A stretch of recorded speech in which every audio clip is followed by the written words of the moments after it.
size nyo, i-share nyo po, comment down below.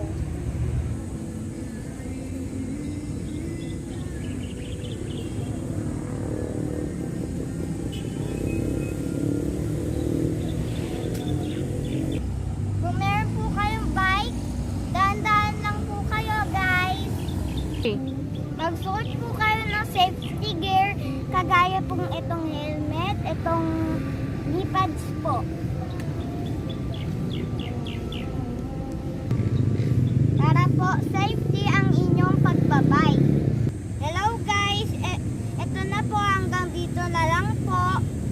Mag-ingat pa din po kayo sa COVID. Mag-face mask po kayo lagi. Thanks for watching guys.